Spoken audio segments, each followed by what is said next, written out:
Hi, my name is Rosemary. I'm a nurse, and I want to share a house remedy with you of how to make a hand sanitizer at home. I decided to make this little video after seeing the lack of products that we have outside in the supermarkets and stores due to the recent outburst of the newly coronavirus who has all worry and concern. First of all, I would like to start by saying that the most important thing that you can do is hand washing. Hand washing will kill more than 99% of germs. In this video, you're gonna learn, and I'm gonna share with you how to make a hand sanitizer at home. First of all, we're gonna start by getting a 70% alcohol, rubbing alcohol, 70%.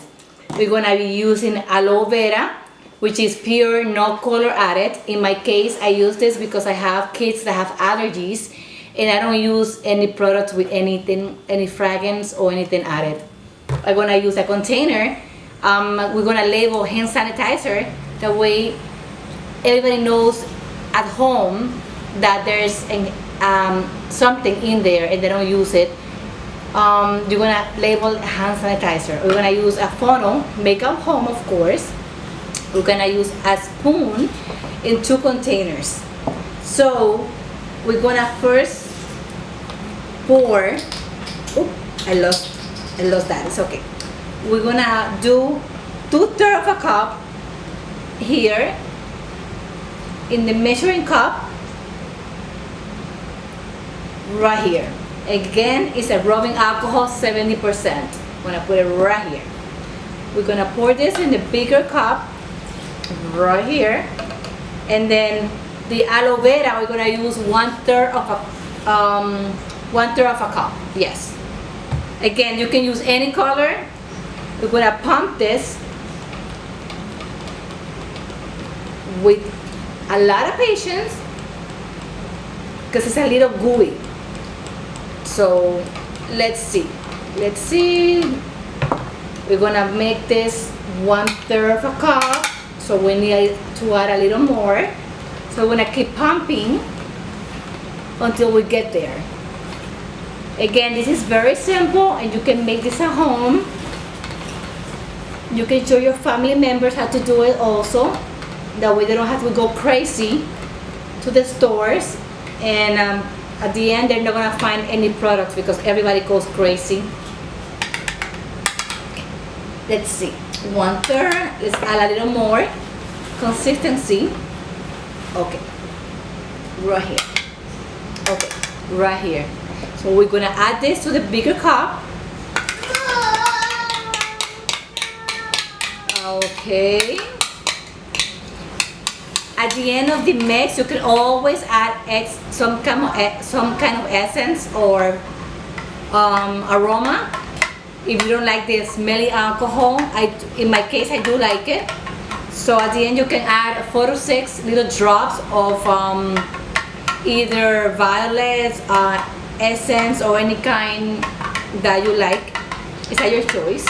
So we're gonna mix it, and very slowly. Okay, we're gonna use our funnel and our pumping container. Some people like to use these kind of containers because they like it more liquidly, like a spray. You can do that as well, but I like the pump. So I'm gonna use a funnel right here. We're gonna be adding the liquid, which is our rubbing alcohol. Remember, it's 70%. We're gonna be, I'm gonna be getting the aloe vera, which is faster like this, since we're lacking of time, so that we can make it faster. We're gonna be adding the aloe vera here for the consistency and the gooey. Right here. So let's put the cap on. You will see on the bottom, you will see the aloe vera and the consistency of the of the hand sanitizer, you're gonna pump it, and at the end you will see the hand sanitizer. So let's rub it in. Let's see. It smells fresh and smells clean. So I hope this video will help you and show you how to make hand sanitizer at home. Very simple. Remember, rubbing alcohol at 70%. We're gonna be also doing aloe vera, whatever color you like, a pump, a funnel. You can make it at home in 2 containers, and just mix it out, and that's it. You have your hand sanitizer at home. And thank you for watching this video.